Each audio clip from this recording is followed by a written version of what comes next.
Hello everyone, நான் தான் கோகுல். இன்றைக்கி என்ன பார்க்க போகிறோன்னா CGL 2024 இதை எப்படி அப்ளை பண்ணுறது அதை பற்றி பார்க்க போகிறோம். சரியா? முதல்ல ஃபஸ்ட்டு எடுத்தவுடனே எல்லாருக்கும் தலைவலி. அப்ளிகேஷன் அப்படின்றது எல்லாருமே போட்டுருவீங்க. ஆனால் தலைவலி ஏற்படுத்தக்கூடிய ஒரு விஷயம் என்னென்னா சைனு, அதுக்கப்புறம் லைவ் ஃபோட்டோ. இதுதான் ப்ரைமரி, இது செகண்டரி. சரியா? முதல்ல எடுத்தவுடனே என்ன பண்ணலான்னா, ஒரு சைனை எப்படி கரெக்டான டைமென்ஷனுக்கு எடுத்துகிட்டு வர்றது, அதுக்கப்புறம் அதை எப்படி கம்ப்ரெஸ் பண்ணுறது, இந்த ரெண்டு விஷயத்தையும் ஃபஸ்ட்டு பார்த்துருவோம். தென் லைவ் ஃபோட்டோ எடுக்கக்கூடிய அந்த MySSC ஆப் அதை பற்றி பார்த்துட்டு தென் என்ன பண்ணுங்கள், முதல்ல சைனு, அப்புறம் இந்த லைவ் ஃபோட்டோ எடுக்கக்கூடிய ஆப் இது எல்லாத்தையும் நீங்கள் ரெடி பண்ணி வச்சுட்டு அதுக்கப்புறம் நீங்கள் அப்ளை பண்ணிங்கன்னா இன்னும் கூட கடற்கடன்னு ஒரு 5 நிமிஷத்துலேயே உங்களுக்கு வேலை முடிஞ்சிடும். சரியா? முதல்ல எடுத்தோடனே இந்த லைவ் ஃபோட்டோ இல்லை, முதல்ல சிக்னேச்சர் வேலையை பார்ப்போம். சரியா? உங்களோட கூகுள் ப்ளே ஸ்டோருக்கு போயிட்டு என்ன பண்ணுங்கள், லிட் ஃபோட்டோ அப்படின்னு ஒரு ஆப் இருக்கும், அதை நீங்கள் டவுன்லோட் பண்ணுங்கள். அது நீங்கள் டவுன்லோட் பண்ணவுடனே உங்களுக்கு யூசர் இன்டர்ஃபேஸுன்றது இந்த மாதிரி தான் காமிக்கும். ஃபஸ்ட்டு எடுத்தவுடனே என்ன பண்ணுங்கள், ஒரு சைனுன்றதை ஒரு வெள்ளை பேப்பரில் போட்டுருங்க. அது ப்ளூவில் போடுறீங்களோ பிளாக்கில் போடுறீங்களோ அது உங்கள் இஷ்டம்.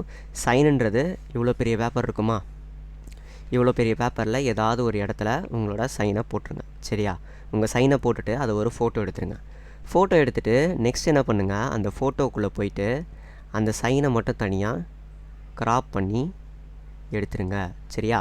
ஸோ அந்த க்ராப் பண்ணி எடுத்த இமேஜை என்ன பண்ணுங்கள், இந்த ரீசைஸ் ஃபோட்டோ அப்படின்ற ஆப்ஷனுக்குள்ளே போனீங்கன்னா இந்த மாதிரி பார்த்திங்கன்னா உங்களுக்கு நிறைய ஃபோட்டோஸ் இருக்கும். அதில் நீங்கள் என்ன பண்ணுங்க, நான் அங்கே கிளிக் பண்ணியிருக்கேன் பாருங்கள். இந்த ஃபோட்டோக்கு நீங்கள் கிளிக் பண்ணிட்டீங்க அப்படின்னா இந்த மாதிரியான ஒரு பேஜ் உங்களுக்கு ஓப்பன் ஆகும். ஸோ இப்போது இந்த பேஜ் உங்களுக்கு ஓப்பன் ஆகிடுச்சா, நீங்கள் என்ன பண்ண போகிறீங்கன்னா கரெக்டான சைஸுக்கு மாற்ற போகிறீங்க. சரியா? ஸோ SSC சைட்டு படி பார்த்திங்கன்னா 6 சென்டிமீட்டர் இன்ட்டு 2 சென்டிமீட்டர் சைஸில் இருக்கணும்னு சொல்லியிருக்காங்க. இதை நான் பிக்சலில் டேரெக்டாக கன்வெர்ட் பண்ணும்போது நான் அதை அப்ளை பண்ணுறப்போ எனக்கு வரல. ஆனால் நான் என்ன பண்ணிட்டேன்னா 400 இன்ட்டு 230 பிக்சலில் நான் என்ன பண்ணுறேன், மாற்றும்போது எனக்கு அந்த சைனுன்றது கரெக்டாக வந்துடுச்சு. ஸோ அதே தான் நானும் சொல்லுவேன். விட்த்துன்றது 400 பிக்சலுக்கும் ஹைட்டுன்றது 230 பிக்சலுக்கும் போட்டுட்டு நீங்கள் என்ன பண்ணுங்கள், ஸ்டார்ட் ஜூமிங் கொடுத்தீங்கன்னா உங்களுக்கு என்ன ஆயிடுச்சு, இப்போ உங்களுக்கு அந்த டைமென்ஷனுக்கு ஏற்ற மாதிரி ஃபோட்டோ வந்துடுச்சு. நெக்ஸ்ட்டு நம்ம என்ன பண்ணோன்னா 10 KB, என்னடா இது 10 KB டு 20 KBக்குள்ளே இந்த சைனை எடுத்துகிட்டு வரணும். சரி, அதுக்கு என்ன பண்ணலான்னா மறுபடியும் அதே அப்ளிகேஷனுக்குள்ளே போங்க, கம்ப்ரஸ் ஃபோட்டோன்னு இருக்கும். சரியா? அந்த கம்ப்ரஸ் ஃபோட்டோனுக்குள்ளே போனீங்கன்னா இதே மாதிரியான இதுதான் வரும், செட்டப் தான் வரும். இங்கே இருக்கிறதுக்கு பதிலாக இங்கே என்ன இருக்குன்னா, இந்த இடத்துல என்ன இருக்குன்னா எத்தனை KB அப்படின்ற மாதிரி கேட்கும். சரியா? அதை நீங்கள் என்ன பண்ணிக்கலாம், 15 KB அப்படின்னு போட்டு கன்வெர்ட் பண்ணிங்க. இந்த மாதிரி ஸ்டார்ட் கன்வெர்ட்னு வரும். கன்வெர்ட் பண்ண ஆரம்பிச்சிங்கன்னா உங்களுக்கு 14 இல்லைனா 16 KBக்குள்ளே ஒரு இமேஜுன்றது கிடச்சிரும். சரியா? இப்போது என்ன ஆகிடுச்சு, உங்களுக்கு சைனுக்கான ஃபோட்டோ ரெடி ஆகிடுச்சு. ஓகேவா? அது ஒரு டிக்கை போட்டுக்கோங்க. நமக்கு இப்போ என்ன இருக்குது, சைனுக்கான ஃபோட்டோ இருக்குது. நெக்ஸ்ட்டு நம்ம என்ன பண்ணணும், MySSC ஆப்பை டவுன்லோட் பண்ணணும். MySSC ஆப்பை டவுன்லோட் பண்ணுங்கள். டவுன்லோட் பண்ண உங்களுக்கு ஒரு யூசர் இன்டர்ஃபேஸ் இந்த மாதிரி காமிக்கும். இதில் நீங்கள் என்ன பண்ணுங்கள், நேற்று நம்ம ஹவு டு அப்ளை இல்லை OTR ரெஜிஸ்ட்ரேஷன் பார்த்தோம்ல. ஸோ ரெஜிஸ்ட்ரேஷன் நம்பர், அப்புறம் நியூவாக க்ரியேட் பண்ண பாஸ்வேர்டு, OTP போட்டிங்கன்னா உள்ளே லாகின் ஆயிடும். சரியா? உள்ளே லாகின் பண்ணி அப்படியே வச்சுக்கோங்க, ஒன்றும் பண்ணாதீங்க. இப்போது சைட்டுக்கு போவோம். இதை நீங்கள் ஃபோன்லேயோ ஆர் லேப்டாப்லேயோ எதுலேயோ ஒன்று நீங்கள் எப்படி வேணாலும் பண்ணிக்கலாம். ஃபஸ்ட்டு SSCன்ட்டு என்ன பண்ணுங்கள், உள்ளே சர்ச் பண்ணிங்கன்னா முதல்ல எடுத்தவொடனே உங்களுக்கு ஒரு லிங்க் வரும், ssc.gov.in அப்படின்ற இந்த லிங்க் ஓப்பன் ஆகும். இதுக்குள்ளே போயிடுங்க. சரியா? இதுக்குள்ளே போனவுடனே இந்த மாதிரி ஒரு பேஜ் உங்களுக்கு என்ன ஆகிடும்னா ஓப்பன் ஆகிடும். சரியா? இதில் லாகின் ஆர் ரெஜிஸ்டருக்குள்ளே போனீங்கன்னா என்ன ஆகிடுச்சு, இந்த மாதிரி உங்களுக்கு வரும். என்னது, அந்த லாகின் ரெஜிஸ்ட்ரேஷன் உங்களுக்கு ஒரு பேஜ் ஓப்பன் ஆகும்.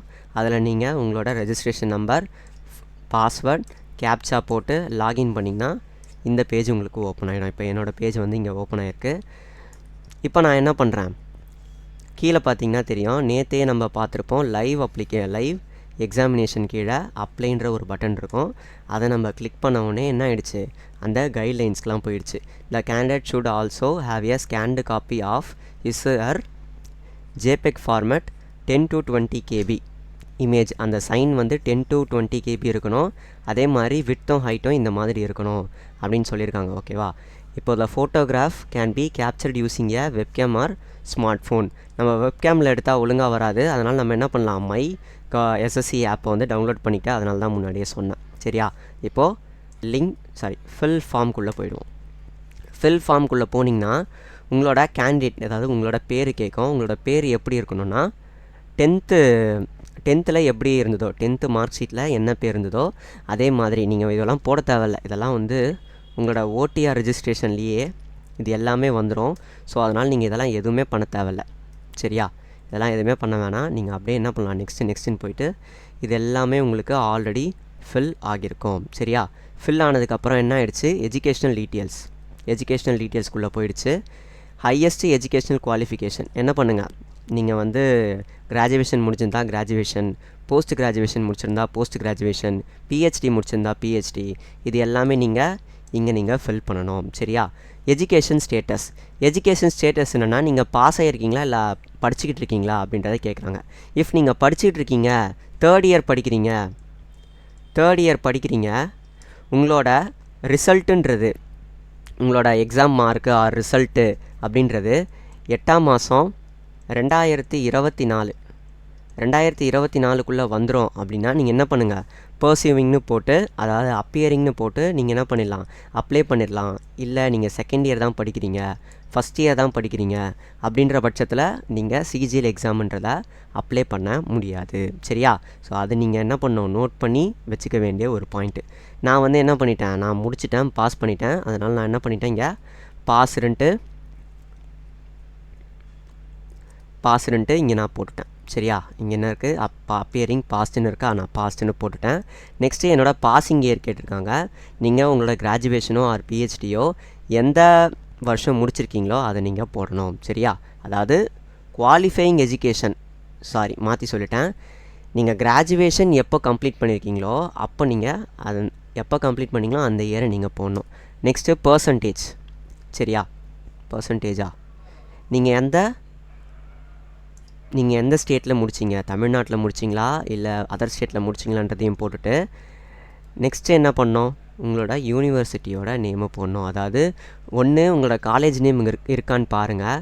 சப்போஸ் உங்களோட காலேஜ் நேம் இல்லைன்னா அஃபிலியேட்டட்னு ஒரு யூனிவர்சிட்டி, அண்ணா யூனிவர்சிட்டியோ மெட்ராஸ் யூனிவர்சிட்டியோ இல்லை பாண்டிச்சேரி யூனிவர்சிட்டியோ சம்திங் ஏதோ ஒரு யூனிவர்சிட்டி வந்து உங்களுக்கு இருக்கும். அந்த யூனிவர்சிட்டியை நீங்கள் போட்டுருங்க. சரியா? அப்போ நெக்ஸ்ட்டு என்ன ஆயிடுச்சு,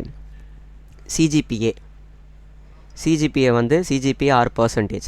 இதை என்ன பண்ணலான்னா CGPA ஆர் பர்சன்டேஜ், இந்த ரெண்டுத்தில் ஏதாவது ஒன்று தான் நீங்கள் கேல்குலேட் பண்ணி போடணும். நான் என்ன பண்ணிட்டேன்னா பர்சன்டேஜையே வந்து கேல்குலேட் பண்ணி போட்டுட்டேன். நான் எந்த மாதிரி பண்ணேன்னா, என்னோடய அலைடு ப்ளஸ் மேஜர் இதில் இருக்கக்கூடிய எல்லா எக்ஸாமோட நான் எடுத்த மார்க்ஸ் எல்லாத்தையுமே நான் ஆட் பண்ணிக்கிட்டேன். டோட்டல் மார்க்ஸ் எல்லாத்தையுமே நான் ஆட் பண்ணிக்கிட்டேன். சரியா? நான் இது எல்லாத்தையும் ஆட் பண்ணும்போது மேலே என்னோடய மை மார்க்ஸு அப்புறம் sum of total marks into 100 இப்படி பண்ணும்போது எனக்கு ஒரு பர்சன்டேஜ் கிடச்சிது. அதுதான் என்னோடய பர்சன்டேஜ். இப்போது சப்போஸ் 75% கிடச்சிதுன்னு வச்சுக்கோங்களேன், 7.5 CGPAன்னு போட்டுக்கோங்க.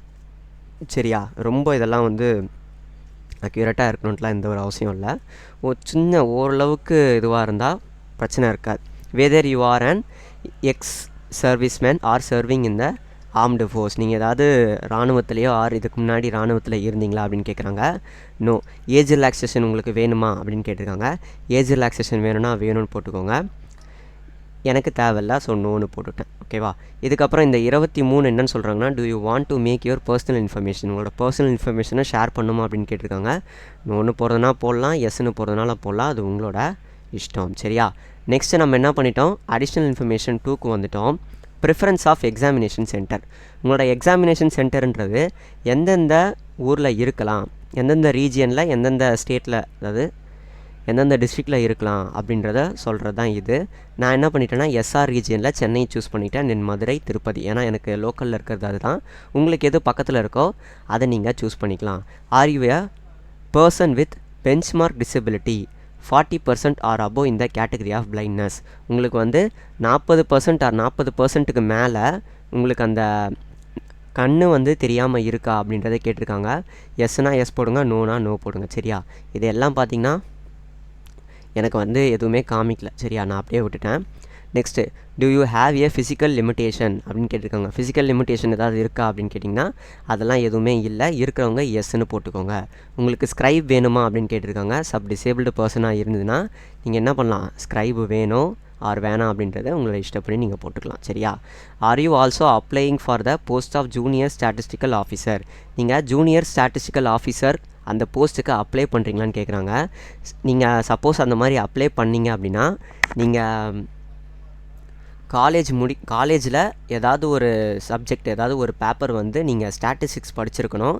தென் டியர் 2லேயும் வந்து ஸ்டாட்டிஸ்டிக்ஸ் பேப்பர் வந்து எக்ஸ்ட்ராவாக எழுதுகிற மாதிரி இருக்கும். சரியா, நீங்கள் யாருமே அதெல்லாம் படிக்கலைன்னா நோன்னு கொடுத்துருக்கோங்க. நான் படிச்சிருக்கேன், நான் அப்ளை பண்ண போகிறேன் அப்படின்னா எஸ்ன்னு கொடுத்துருங்க. சரியா, do you possess EQ for the post of junior statistical officer. நீங்கள் அதுக்கான தகுதி உங்களுக்கு இருக்கா அப்படின்னு கேட்டிருக்காங்க. நான் தான் அப்ளைவே பண்ண போகிறது இல்லை, ஸோ அதனால் எனக்கு எஸ்ஸுன்னுன்றது வெள்ளையாகவே காமிச்சிச்சு. சரியா, are you also applying for the post of statistical investigator. அதாவது நீங்கள் ஒரு 6 செமஸ்டர் படிச்சிருக்கீங்கன்னு வச்சுக்கோங்களேன். அந்த 6 செமஸ்டர்லேயுமே நீங்கள் ஸ்டாட்டிஸ்டிக்ஸ் படிச்சிருந்தீங்கன்னா, இப்போ என்னோடய மேஜர் பார்த்திங்கன்னா ஃபிசிக்ஸு. நான் என்ன பண்ணியிருப்பேன், 3 வருஷமோ என்ன பண்ணியிருப்பேன், ஃபிசிக்ஸையே தான் படிச்சிருப்பேன். எனக்கு வந்து வேறு எந்த சப்ஜெக்ட்டும் போகாது. அதே மாதிரி ஸ்டாட்டிஸ்டிக்ஸ் ஓரியன்டு டிகிரியில் பார்த்திங்கன்னா இருக்கிற எல்லா செமஸ்டர்லேயுமே ஸ்டாட்டிஸ்டிக்ஸ் பேப்பர்ன்றது வரதான் போகுது. அவங்க மட்டும் என்ன பண்ணுங்கள், இதில் எஸ்ஸு நோ அப்படின்றத நீங்கள் உங்கள் இஷ்டப்படி கொடுத்துக்கோங்க. நான் என்ன பண்ணிட்டேன்னா நோன்னு கொடுத்துட்டேன். சரியா, எனக்கு அப்போது இங்கே வெள்ளையாக காமிச்சிடும். நெக்ஸ்ட்டு நான் என்ன இடம் சேவ் அண்ட் நெக்ஸ்ட்டு கொடுத்தேன்னா success additional information to details saved successfully அப்படின்ட்டு எனக்கு வந்துருச்சு. ஓகேவா, இப்போ நெக்ஸ்ட்டு நான் என்ன பண்ண போகிறேன்னா, இதுதான் க்ரூஷியலான ஒரு ஸ்டேஜ். கேப்சர் லைவ் ஃபோட்டோன்னு இருக்கும். அதே மாதிரி இங்கே ஒரு QR கோட் இருக்கும். கேப்சர் லைவ் ஃபோட்டோனா ஒன்றும் இல்லை, நீங்கள் உங்களோட ஃபோட்டோ இங்கே இப்போ இந்த பட்டனை நீங்கள் கிளிக் பண்ணிங்கன்னா, என்ன ஆகும், உங்களோட வெப்கேம் ஓப்பன் ஆகி அதிலேருந்து நீங்கள் ஃபோட்டோ வந்து எடுக்கிற மாதிரி இருக்கும். சப்போஸ் அது உங்களுக்கு செட் ஆகாது, ஏன்னா மோஸ்ட் ஆஃப் த வெப்கேம்ஸ் வந்து அந்தளவுக்கு நல்லா இருக்காது. அதனால் நீங்கள் என்ன பண்ணிக்கோங்கன்னா, இந்த QRஐ ஸ்கேன் பண்ணிக்கோங்க. ஆல்ரெடி நான் முன்னாடியே சொல்லிட்டேன், மை எஸ்எஸ்சி ஆப்பை ஏற்ற சொல்லி. இது நீங்கள் QRஐ வந்து ஸ்கேன் பண்ணிங்கன்னு வச்சுக்கோங்களேன், அந்த மை எஸ்எஸ்சி ஆப்பை தான் டவுன்லோட் பண்ணுன்னு சொல்லணும். நான் அதை உங்களுக்கு முன்னாடியே சொல்லிட்டேன். சரியா, ரைட். சரி, இப்போதைக்கு நீங்கள் இதை மட்டும் அப்படியே வச்சுருங்க. நம்ம சைனை அதுக்கப்புறம் அப்லோட் பண்ணலாம். நம்மளோட சைனுன்றது 10லேருந்து 20 KBக்குள்ளே இருக்கணும்னு சொல்லியிருந்தேன். JPEG அண்ட் JPEG ஃபார்ம் இதாக மட்டும்தான் இருக்கணும். JPG ஃபார்ம் அது JPEG ஃபார்ம் இதில் மட்டும்தான் இருக்கணும்னு சொல்லியிருக்காங்க. அதோட விட்த்தும் ஹைட்டும் எவ்வளோ இருக்குன்னு கொடுத்துருக்காங்க. நம்ம பிக்சலில் மாற்றி ஆல்ரெடி என்ன பண்ணியாச்சு, நம்மளோட சைனை பக்காவாக எடுத்துகிட்டு வந்தாச்சு. நீங்கள் என்ன பண்ணுங்கள், இங்கே உங்களோட சைனை வந்து இங்கே அப்லோட் பண்ணிவிடுங்க. சரியா, அப்லோட் பண்ணிட்டவுடனே நீங்கள் என்ன பண்ணுங்கன்னா, உங்கள் மை எஸ்எஸ்சி ஆப் இருக்கும் தெரியுமா, மை எஸ்எஸ்சி ஆப்புக்குள்ளே போனீங்கனாலே உங்களுக்கு என்ன காமிச்சிரும், இந்த மாதிரி வந்து இந்த அப்ளிகேஷன் வந்து பெண்டிங் இருக்குது. இந்த மாதிரி ஒரு ஆப் இருக்குன்னு வச்சுக்கோங்களேன், அப்ளிகேஷன் உங்களுக்கு பெண்டிங் இருக்குது, லாகின்லாம் பண்ணிட்டதுக்கப்புறம் பெண்டிங் இருக்குது, கேப்சர் ஃபோட்டோன்னு காமிக்கும். கேப்சர் ஃபோட்டோன்றதுனா நீங்கள் கேப்சர் கொடுத்தீங்கன்னா உங்களால் அந்த ஃபோட்டோவை எடுத்துக்க முடியும். நான் பார்த்தீங்கன்னா எடுத்துட்டேன். இந்த என் ஃபோட்டோ நான் எடுத்து வச்சுருக்கேன். சரியா, என்னோடய சைன் வந்து நான் இப்போ போட்டுட்டேன். எல்லாமே எனக்கு கிளியராக இருந்தது. ஸோ அதனால் நான் என்ன பண்ணிட்டேன்னா சேவ் அண்ட் நெக்ஸ்ட்டு கொடுத்துட்டேன். சரியா, சேவ் அண்ட் நெக்ஸ்ட்டு கொடுத்தாச்சு. இப்போ எனக்கு டிக்ளரேஷன் ஃபார்முன்றது கொடுத்துட்டாங்க. இப்போ இருக்கக்கூடிய எல்லாமே வந்து கரெக்டாக இருக்கா அப்படின்றத கேட்குறது தான். கரெக்டாக இருக்குது, இஃப் கரெக்டாக இல்லைனா வந்து என்னை டீபார் பண்ணிவிடுங்க அப்படின்ற மாதிரி ஏன்னா ஒரு டேர்ம்ஸ் அண்ட் கண்டிஷன் தான் இருக்கும். நீங்கள் இதை அக்ரி கொடுத்துட்டு கேப்சாவை என்ன பண்ணுங்கன்னா என்ட்ரு பண்ணிவிடுங்க. கேப்சாவை என்ட்ரு பண்ணவுடனே சேவ் அண்ட் நெக்ஸ்ட்டு கொடுத்துருங்க. நெக்ஸ்ட்டு என்ன ஆகுது, உங்களோட அந்த ஃபார்முன்றது கரெக்டாக வந்து எல்லாமே ஃபில் பண்ணியாச்சு. நான் வந்து ஃபார்மை ரிசீவ் பண்ணிட்டேன். அதாவது எஸ்எஸ்சி வந்து நம்மளோட ஃபார்மை ரிசீவ் பண்ணிச்சு. ஆனால் உள்ளே இருக்கக்கூடிய கண்டென்ட் எதுவுமே வந்து வெரிஃபை பண்ணலை. சரியா, அப்படியே தான் நம்மக்கிட்டேருந்து வாங்கியிருக்காங்க, ஆனால் வெரிஃபை பண்ணல, அது மட்டும் பெண்டிங்கு அப்படின்றத நம்ம என்ன பண்ணியிருக்காங்க இங்கே மென்ஷன் பண்ணியிருக்காங்க. சரியா, go to dashboard make payment. இப்போது ஃபீமேல் கேண்டிடேட் ஆர் SC/ST கேண்டிடேட்டாக இருந்தால் இந்த மேக் பேமெண்ட்ன்ற ஒரு ஆப்ஷனே காமிக்காது, டேரெக்டாக வந்து வெளியே போயிடும். If OBC candidate or general கேண்டிடேட்டாக இருந்தீங்கன்னா உங்களுக்கு அதுவும் மேல் கேண்டிடேட், ஓகேவா? மேல் கேண்டிடேட்டாக இருந்தீங்கன்னா உங்களுக்கு மேக் பேமெண்ட்டுன்ற ஒரு ஆப்ஷன் காமிக்கும். அதுக்குள்ளே போனீங்கன்னா நீங்கள் என்ன பண்ணலாம், யூபிஐ மூலிமா கார்டு மூலிமா எதை வேணாலும் பண்ணிக்கலாம். நான் யூபிஐ மூலிமா பண்ணிட்டேன், ஈஸியாக இருந்தது. சரியா? இப்போ எனக்கு டிரான்சாக்ஷன்ன்றது கம்ப்ளீட் ஆகிடுச்சு. இப்போ எனக்கு என்ன ஆச்சுன்னா ஒரு ரிசிப்ட் வந்துருச்சு. 100 ரூபா வந்து நான் கட்டிட்டேன், சக்ஸஸ்ஸு அப்படின்ற மாதிரி எனக்கு ஒரு செலான் வந்துடுச்சு. நீங்கள் என்ன பண்ணுங்கன்னா பிரிண்ட் அவுட் எடுத்துக்கிறதுனா எடுத்துக்கோங்க. சரியா? பிரிண்ட்டுனா உங்களுக்கு பிடிஎஃபாக வந்து எல்லாமே ஸ்டோர் ஆகிடும். சரியா? எடுத்துக்கிறதுனா எடுத்துக்கோங்க. இப்போது எஸ்எஸ்சியோட என்னோடய எக்ஸ்பீரியன்ஸ், அதாவது நான் ஃபோட்டோ எடுத்து நான் அப்ளை பண்ணும்போது எனக்கு நடந்த எக்ஸ்பீரியன்ஸை நான் கொஞ்சம் ஷேர் பண்ணுறேன். சரியா? ஏன்னா வந்து இவ்வளோ தூரம் நீங்கள் வீடியோ பார்த்துருப்பீங்க, அப்ளிகேஷன் எல்லாமே புரிஞ்சிருக்கும். நோட் பண்ண வேண்டிய பாயிண்ட்ஸ் வந்து இம்பார்ட்டண்ட்டான இந்த ஃபோட்டோ ரிலேட்டட். சரி, இதுதான் என் ஃபோட்டோ. நான் வந்து என்ன பண்ணிட்டேன்னா என் ஃபோட்டோவை வந்து கேப்சர்னு கொடுத்துட்டேன். கேப்சர் கொடுக்கும்போது என்ன ஆகிடுச்சுன்னா too close to the camera அப்படின்னு வந்துச்சு. சரி, ஓகே, நம்ம கேமராவுக்கு ரொம்ப க்ளோஸாக இருக்கும் அப்படின்னு நான் நினச்சேன். சரி, ஓகே அப்படின்னு நான் என்ன பண்ணிட்டேன்னா தூரமாக எடுத்தேன். கொஞ்சம் தூரமாக, ரொம்ப தூரமாலாம் இல்லை, கொஞ்சம் தூரமாக எடுத்தேன். எனக்கு கேமராவில் என்ன காமிச்சிச்சு, அந்த இதுவில் டூ ஃபார் ஃப்ரம் த கேமரான்னு காமிச்சிச்சு. சரி, ரைட்ரா அப்படின்ட்டு சரி, கிட்ட போனால் கிட்டேருந்து, கொஞ்சம் வெளியே போனாலும் வெளியேனுது. சரி, ஓகே, ஃபேஸை வந்து நம்ம வேறு இடத்துல வந்து வச்சு பார்ப்போம் அப்படின்ட்டு நான் என்ன பண்ணிட்டேன், கண்ணெலாம் திறந்து தானே இருக்குது, எல்லாத்துலேயுமே கண்ணு தானே திறந்து தானே இருக்குது. இப்போ பார்த்தீங்கன்னா நோ ஃபேஸ் டிடெக்டட்னு வந்துடுச்சு. என்னோடய மூஞ்சி நார்மலாக பார்க்கக்கூடிய எல்லாருக்குமே தெரியும், என் மூஞ்சின்றது இருக்குது. மீசை, தாடி, கண், மூக்கு எல்லாமே இருக்குது. காது, 2 காது இருக்குது. பூ போட்ட சட்டை போட்டிருக்கேன், இருந்தாலும் இருக்குது. ஆனால் அதில் வந்து நோ ஃபேஸ் டிடெக்டட்டும் வந்துச்சு. சரிப்பா, இன்னொரு தடவை வேறு மாதிரி எடுப்போம் அப்படின்ட்டு என்ன பண்ணிட்டேன்னா இந்த மாதிரி போட்டேன். கிளாஸஸ் டிடெக்டட், ப்ளீஸ் ரீகேப்சர்னு வந்துடுச்சு. நான் ஏதாவது கண்ணாடி போட்டிருக்கேனா? நான் கண்ணாடி போடக்கூடிய ஆள் தான், ஆனால் நான் இப்போ கண்ணாடி போட்டிருக்கேனா? அதுவும் இல்லை. ஆனால் எனக்கு இந்த மாதிரி வந்துச்சு. சரியா? இப்போ அடுத்து என்னோடய ஃபேஸை பாருங்களேன் எப்படி இருக்குதுன்ட்டு. ஒரு மாதிரி கண்ணை இது பண்ணி பெருசு பண்ணி இந்த மாதிரி வச்சுருக்கேன். அப்போ எனக்கு என்ன ஆகிடுச்சு, ஃபோட்டோ அப்ரூவ்டு அண்ட் ப்ராசஸ்னு வந்துச்சு. சரியா? ஸோ இதுதான் வந்து உங்கள் கூட ஷேர் பண்ணணும்னு நினச்சேன். காலையில் வந்து நான் இதை அப்ளை பண்ணும்போது செம கடுப்பாயிடுச்சு. ஸோ இப்படி எடுக்கும்போது அப்ரூவ்னு வந்துச்சு. நீங்களே சொல்லுங்களேன், இந்த மாதிரி ஒரு ஃபோட்டோவோட நான் எக்ஸாமினேஷன் ஹாலுக்கு போக முடியுமா? ஓகேவா? அது நம்ம ஸ்க்ரீனில் பார்த்தோன்னா ரொம்ப கேவலமாக இருக்கும்ல. ஸோ அதனால் என்ன பண்ணுறேன்னா இதையும் ட்ரை அகைன் கொடுத்துட்டு தான் கடைசியாக இந்த ஃபோட்டோ வந்து எடுத்தேன். ஓகேவா? எதுக்கும் அந்த ஃபோட்டோக்கும் பார்த்தீங்கன்னா வித்தியாசம் என்னன்னு தெரியும். தாடி இருக்காது, தாடி மீசெல்லாம் ட்ரிம் பண்ணியிருப்பேன். ஸோ இதில் வந்து நான் என்ன சொல்ல வரேன்னா, தாடி மீசை வச்சுருக்கிற கேண்டிடேட்ஸ்க்கு ஒரு அறிவிப்பு. நம்மளோட எஸ்எஸ்சி ஆப்புன்றது என்னது, நம்ம முகத்தை ஒழுங்காக ஃபோக்கஸ் பண்ணல, பிகாஸ் இந்த தாடி மீசெல்லாம் இருக்கிறதுனால. சரியா? அதே மாதிரி கண்ணாடி போட்டிருக்கவங்க கொஞ்சம் வந்து காலங்காத்தால் வேக்கானிங்க வேக்கான உடனே வந்து ஃபோட்டோ எடுக்க போயிடாதீங்க. நம்மளோட கண் கொஞ்சம் வீங்கியிருக்கும். நீங்கள் நல்லா ஒரு மத்தியானம் போல் ராத்திரி போல் என்ன பண்ணுங்கன்னா நம்ம ஃபோட்டோ வந்து எடுக்க பாருங்கள். சரியா? ஏன்னா வந்து ஆல்ரெடி கண்ணாடி போட்டவங்களோட கண் வந்து குட்டியாக தான் இருக்கும். காலையில் எழுந்து ஃபோட்டோ எடுக்கும்போது அது இன்னும் குட்டியாகிடும். சரியா? அதனால் நம்மளோட ஃபேஸை வந்து டிடெக்ட் பண்ணாது. ஓகே, இதுதான் வந்து நான் ஷேர் பண்ணணும்னு நினச்சேன். என்னோடய ரியல் லைஃப் எக்ஸ்பீரியன்ஸையும் வந்து நான் உங்கள்கிட்ட சொல்லிட்டேன். அதை எப்படி ஓவர் கம் பண்ணுறதையும் நான் உங்கள்கிட்ட சொல்லிட்டேன். ஸோ இந்த வீடியோ வந்து ஒழுங்காக பார்த்துருப்பீங்கன்னு நினைக்கிறேன். சரி, வீடியோ பிடிச்சிருந்தா லைக், ஷேரு, சப்ஸ்கிரைபு, கமெண்ட்டு இதெல்லாம் பண்ணி விடுங்க. நீங்கள் உங்களுக்கு இந்த மாதிரி ஏதாவது அனுபவம் இருந்ததுன்னா நீங்கள் என்ன பண்ணுங்கள், கமெண்ட்டில் ஷேர் பண்ணுங்கள். நிஜமாக யூடியூபராகவே மாறிட்டோம் போல் இதெல்லாம் சொல்லுங்கிறேன். சரி, ஓகே, ரைட். நம்ம இதோட இந்த வீடியோவை எண்ட் பண்ணிக்கலாம். தேங்க்யூ.